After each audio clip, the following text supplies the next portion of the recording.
जी, तो अभी हम चलते हैं सर्वर की तरफ कि सर्वर में हमने जो अभी तक कॉन्फ़िगरेशन की है, और यहाँ पर आपको मैं दिखाता हूँ कि DHCP की अभी तक मैंने कॉन्फ़िगरेशन की है। और इसमें एक चीज़ आपको मैं बताता चलूँ कि जब आप डैशबोर्ड में देखेंगे सर्वर को, तो ये सारी सर्विसेज ग्रीन होनी चाहिए। जैसे DNS यहाँ पे ग्रीन होना चाहिए, DHCP भी ग्रीन होना चाहिए, ADDS भी ग्रीन होना चाहिए, फाइल एंड स्टोरेज। और इसमें ये मैनेजेबिलिटी जो है ना, ये अप होने चाहिए। ठीक है, इसका मतलब अगर मैनेजेबिलिटी अप है ना, तो मतलब यह है कि ये सर्विसेज रन हो रही हैं और प्रॉपर से चल रही हैं। अगर ये अप नहीं है तो मतलब यह है कि इसके अंदर कुछ इशू है, और यहाँ पर ये सारा का सारा रेड होगा जैसे कि ये है। और इसी तरीके से जब आप किसी भी सर्विसेज को इनेबल करते हैं, रन करते हैं, जैसे कि DHCP सर्वर की हमारे पास ये सर्विसेज हैं, तो आप यहाँ पर देखेंगे कि ये येस का निशान दिया गया है। IPv4 पे येस है, और इसी तरीके से IPv6 पे भी है। आल्दो हम IPv6 को अभी यूज़ नहीं कर रहे, हमारे जितने भी स्कोप हैं वो IPv4 में रन हो रहे हैं। और इसमें जो है सर्वर हमारा, वो इसमें IPv4 में रन हो रहा है। और उसके आप स्कोप देखेंगे, अभी हमने दो स्कोप बनाए हैं, एक HR का और एक सेल्स डिपार्टमेंट का। और अगर मैं इसको एक्सपेंड करूं HR के, तो इसमें मैंने एड्रेस डाले हुए हैं, जिसमें स्टार्ट एड्रेस है 10.1 से 10.50 तक HR के डिपार्टमेंट में। और इसके अंदर एक्सक्लूजन रेंज भी मैंने डाली है, जो कि 10.1 से 10.5 तक। मीन्स के 1 से 5 तक किसी भी क्लाइंट को या किसी भी रिक्वेस्ट करने वाले कंप्यूटर को ये IPS अलोकेशन नहीं होगी, बल्कि 6 से ऑनवर्ड होगी। तो अभी तक जो IP एड्रेस लीज पे दिए हैं DHCP सर्वर ने, वो दो कंप्यूटर्स को दिए हैं। एक को उसने दिया है 10.6, और एक को उसने क्या दिया है 10.7। और 10.7 हमारा वो विंडोज़ 10 का PC है, और 10.6 जो है हमारा वो PC02, जो कि ये रहा। इसमें आप देखेंगे कि 10.6 IP एड्रेस है, और इसके अंदर डोमेन नेम भी शो कर रहा है, और DHCP सर्वर भी, और इसी तरीके से DNS सर्वर भी शो कर रहा है, और डिफ़ॉल्ट गेटवे भी, और 24 का सबनेट मास्क है। रिजर्वेशन हमने नहीं यहाँ पर कॉन्फ़िगर किया। स्कोप जो है हमारा राउटर 10.1 है, जो कि हमारा उसको कोर स्विच है मेरा।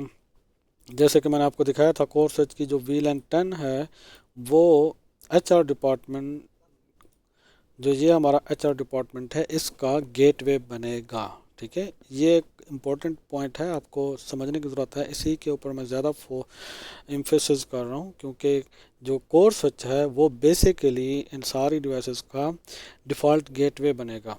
अगर आप स्केलेबल सिनेरियो की बात करें, तो वहाँ पर डिफ़ॉल्ट गेटवे सेपरेट डिवाइस होती है, डेडिकेटेड होती है। लेकिन हमारे इस सिनेरियो में, ये इस प्रोजेक्ट में, ये हमारा जो स्विच है कोर स्विच, वो उसके अंदर हमने वर्चुअल लैन बनाई है, VLAN। और उसको हमने क्या बनाया, SVI उसको कहते हैं, स्विच वर्चुअल इंटरफेसेस। तो वो हमने इनको बना दी है, और इसमें हमने उनको गेटवे भी बनाया है। और इसी तरीके से हमने DNS सर्वर रखा, जो कि हमारा सर्वर है इटसेल्फ, और एक गूगल का IP एड्रेस है 8.8.8, ये गूगल का है। और स्टैंडर्ड डोमेन नेम ये है हमारी।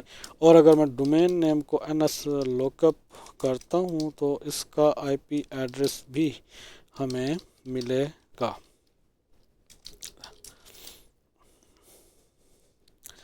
और अगर इसी तरीके से मैं इसको पिंग करूँ safeway.com, तो यहाँ से पिंग भी होगा। ठीक है, और अभी देखते हैं कि अगर इसको मैं पिंग करता हूँ विंडोज़ 10 से, जो कि कनेक्टेड है ऑलरेडी। विंडोज़ 10 से हम सर्वर को पिंग कर सकते हैं। और अगर मैं इसको पिंग करता हूँ विंडोज़ अपने DNS को safeway.com, तो उसको भी यहाँ पर देखे रिजॉल्व कर रहा है। तो ये होता है DNS। तो डोमेन नेम सोल्यूशन रेजोल्यूशन जो है ना, इसमें हो रही है, और हमारे इस डोमेन को रिजॉल्व भी कर रहा है। और अगर मैं इसको यहाँ से NS लॉकअप भी करूँ,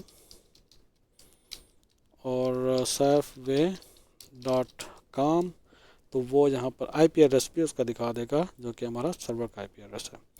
तो अब हम इस कंप्यूटर को डोमेन में ज्वाइन करेंगे। हमारी नेटवर्क इंफ्रास्ट्रक्चर कंप्लीट हो चुका है। यहाँ तक ये जो लोकली नेटवर्क है वो कंप्लीट हो चुका है। हमारे जो एंड यूज़र्स हैं या एंड डिवाइसेस हैं वो आईपी एड्रेस डीएचसीपी सर्वर से ले रहे हैं और डीएनएस की सर्विसेज भी वहाँ से एक्सेस हो रही हैं। उसके बाद हम डोमेन कंट्रोलर में एक्टिव डायरेक्टरी और यूज़र्स बनाएंगे। उससे पहले हम क्या करेंगे कि इन पीसीज़ को, जो वर्चुअल मशीन है विंडोज़ 7 जो कि सेल्स के डिपार्टमेंट में है और विंडोज़ 10 जो कि एचआर के डिपार्टमेंट में है, उसको हम डोमेन में ज्वाइन करेंगे। तो चलते हैं डोमेन में ज्वाइन करने के लिए हमारे पास क्या ऑप्शन है। हम इसके अंदर जाएंगे,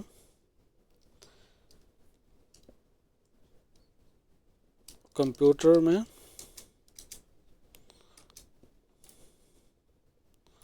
और अगर हम यहाँ पर जाएं सिस्टम में और यहाँ पर हमारे पास होगा एडवांस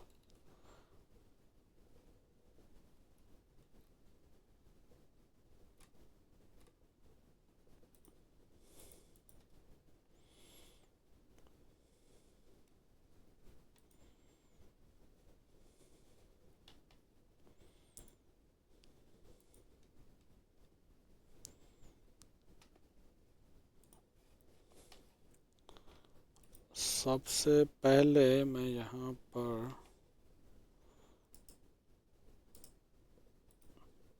जो माई कंप्यूटर है, दिस कंप्यूटर, दिस यहाँ पर ऑप्शन आता है और इसको मैं मैनेज करूँगा।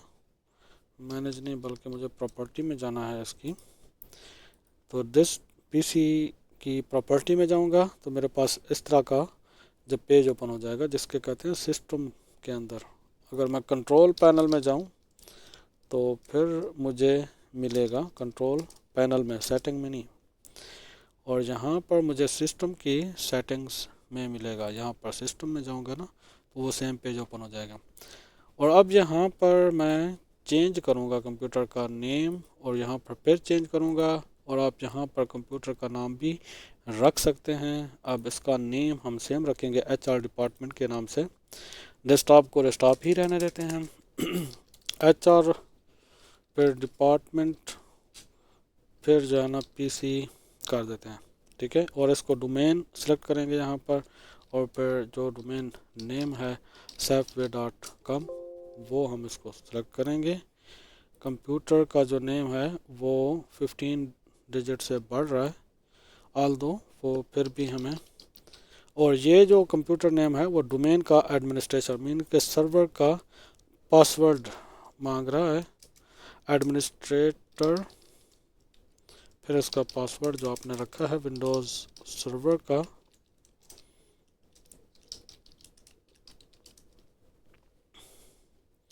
इसके अंदर जो 15 डिजिट से ज़्यादा नंबर नहीं रखना। मेरे से ज़्यादा नंबर हो गया है लेकिन फिर भी उसने एक्सेप्ट कर लिया है। और ये कंप्यूटर मेरा अब रिस्टार्ट हो जाएगा। जैसे रिस्टार्ट हो जाएगा तो मुझे उसको डोमेन के यूज़र से लॉगिन करना पड़ेगा। इसी तरीके से हम चलते हैं विंडोज़ 7 को डोमेन में ज्वाइन करते हैं।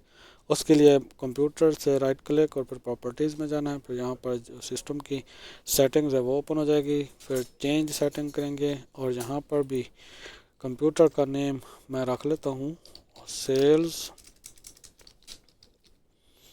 डीपीटी फिर पीसी।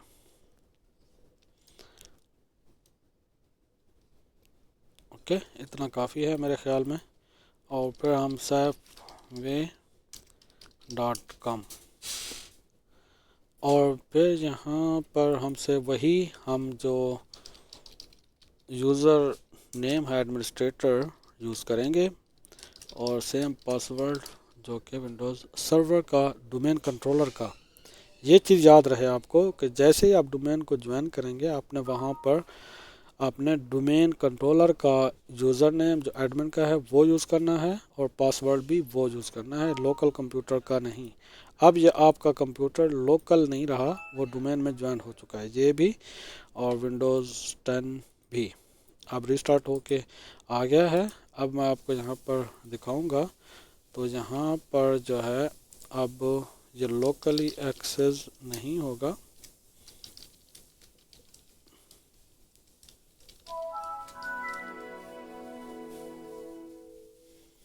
इसी सेम यूज़र से लॉगिन हो जाएगा। नहीं तो अब हम क्या करेंगे, अब जो है हमारा काम स्टार्ट होता है एक्टिव डायरेक्टरी में। ये हमारा स्कोप DHCP सर्वर में हो गया। दो स्कोप हमने बनाए हैं, चूँकि दो हमारे पास डिपार्टमेंट हैं। जितने डिपार्टमेंट आप बनाएंगे उतने ही आप यहाँ पर स्कोप बनाएंगे। और स्कोप बनाने का तरीका मैं यहाँ पर चलें बता देता हूँ। राइट क्लिक करेंगे यहाँ पर, ठीक है, यहाँ पर नहीं आपने करना, ये आपका विंडोज़ आपका सर्वर नेम है और यहाँ पर आप क्लिक करेंगे IPv4 पे, जहाँ पे आप स्कोप बनाना चाहते हैं। और यहाँ से आपने फिर इसका नेम देना है। नेम दे के फिर ऑनवर्ड, फॉर एग्जांपल मैं यहाँ पर किसी दूसरे डिपार्टमेंट का नाम रख लेता हूँ, IT डिपार्टमेंट।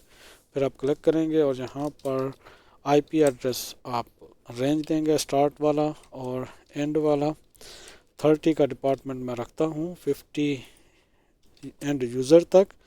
और यहाँ पर 24 का हमारा सबनेट मास्क होगा। और यहाँ पर एक्सक्लूजन रेंज हमने रखनी है 30.1 से 10.1.30.5 तक। पहले 5 हम जो IP एड्रेसेस हैं वो एक्सक्लूड कर देते हैं, एंड यूज़र तक नहीं होंगे। और इस तरीके से आप कॉन्फ़िगर करेंगे इस ऑप्शन को।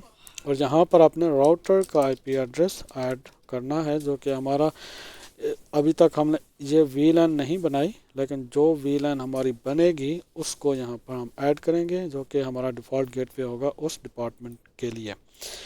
और यहाँ पर हमारी डोमेन नेम लिखना है। फिर आपने DNS का जो भी प्राइमरी और सेकेंडरी IP एड्रेस होगा वो ऐड कर देना है। और इसको आपने कुछ नहीं करना, WINS सर्विसेज को, और यहाँ पर जस्ट एक्टिवेट कर देना है। तो इस तरीके से हमारा स्कोप रेडी हो जाएगा।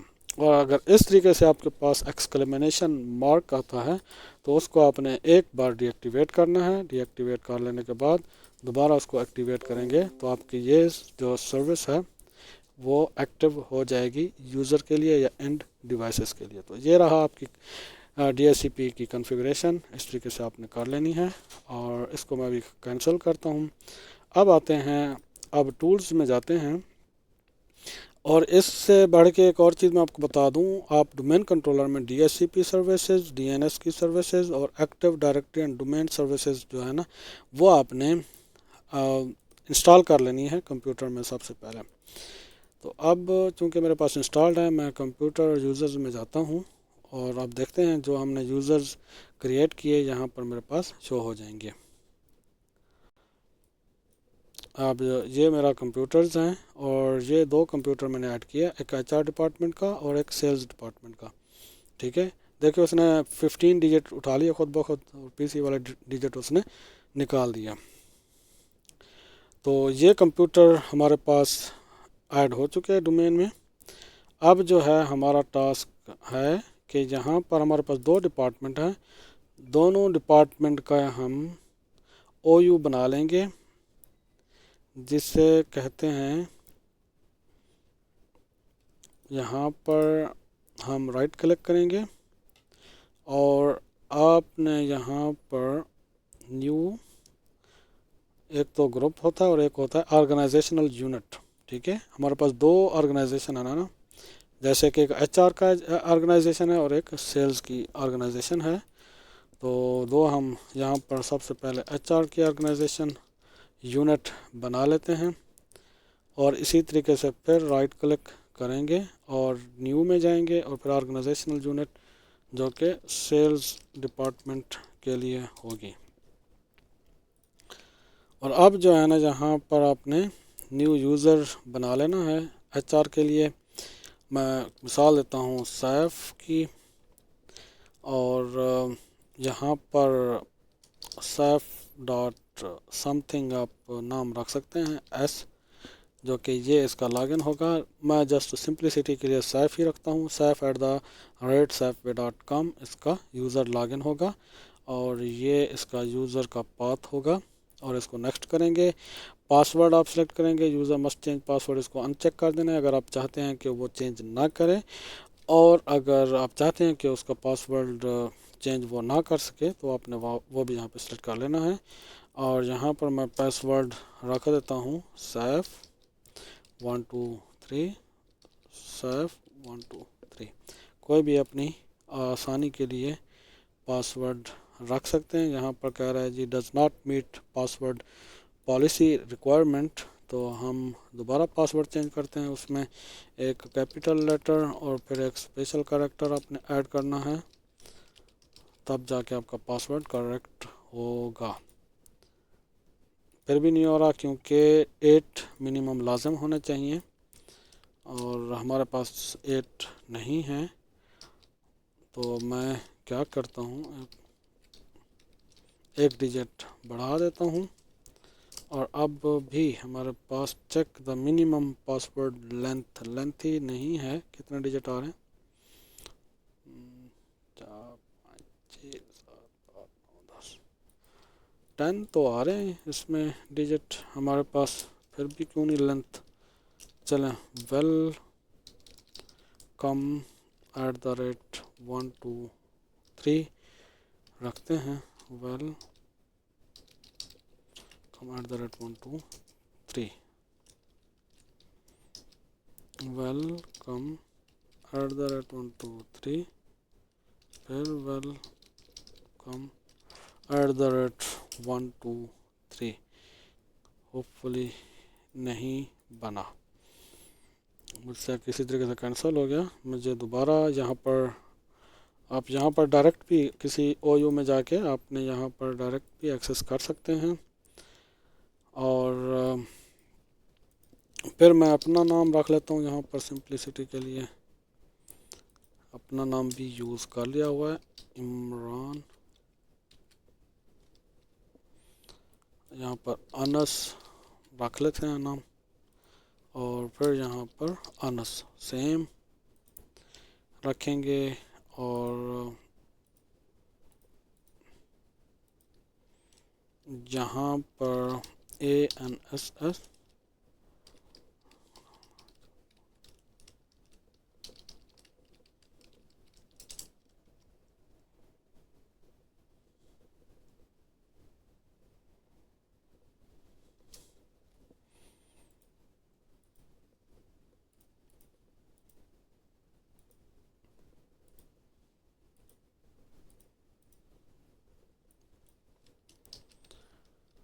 हम पासवर्ड रखेंगे पासवर्ड।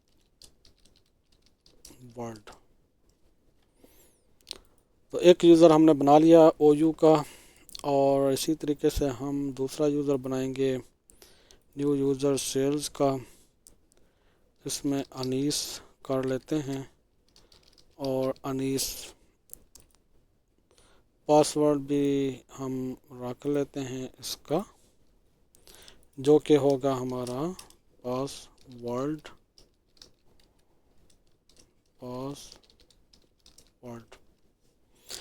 तो अनस और अनीस, HR डिपार्टमेंट में अनस है और सेल्स डिपार्टमेंट में अनीस है। तो अब हम लॉगिन करेंगे डोमेन में, यहाँ से साइन आउट करते हैं और विंडोज़ 10 में देखते हैं, विंडोज़ 7 में देखते हैं अभी। और यहाँ पर देखें कि ऑलरेडी उसने सेल्स डिपार्टमेंट PC और इमरान यूज़र नेम कर रहा है, लेकिन हमने यहाँ पर ये इसमें लॉगिन करना है, ठीक है, वो था लोकल। अब यहाँ पर लॉगिन करना है और ये मेरे विंडोज़ 7 कौन से डिपार्टमेंट में, सेल्स डिपार्टमेंट में। और सेल्स डिपार्टमेंट में मैंने यूज़र नेम बनाया था अनीस और इसका नाम रखा था पासवर्ड, जो कि लॉगिन हो रहा है।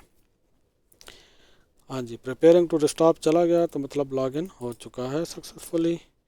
और इस तरीके से हम इसके अंदर भी अदर यूज़र में और डोमेन में ज्वाइन करेंगे और यहाँ पर मैंने नाम रखा था अनस और पासवर्ड जो है मेरा पासवर्ड ही था। और यहाँ पर भी वेलकम का हमारे पास ऑप्शन आ गया है। तो इस तरीके से हम डोमेन में कंप्यूटर को डोमेन में ज्वाइन कर सकते हैं, करते हैं।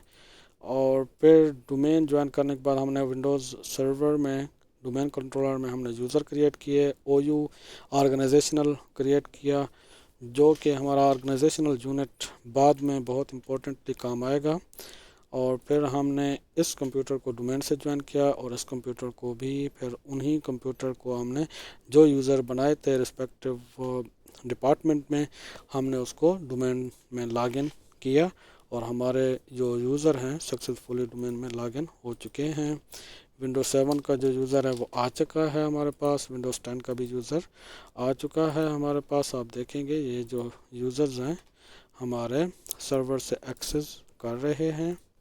और यहाँ पर भी आप देखेंगे कि हमारा जो सर्वर है या वर्क डोमेन शो हो रही है। और इसी तरीके से जहाँ पर भी हमारी जो डोमेन है वो शो हो रही है। और ये जो प्रोफाइल है हमारी सर्वर में हो चुकी है। अब हम इसमें देखेंगे भी कि हमारे यूज़र्स जो लॉगिन हुए हैं DNS में भी अब हम चेक कर सकते हैं। और इसके बाद जो है हम ग्रुप भी बना सकते हैं।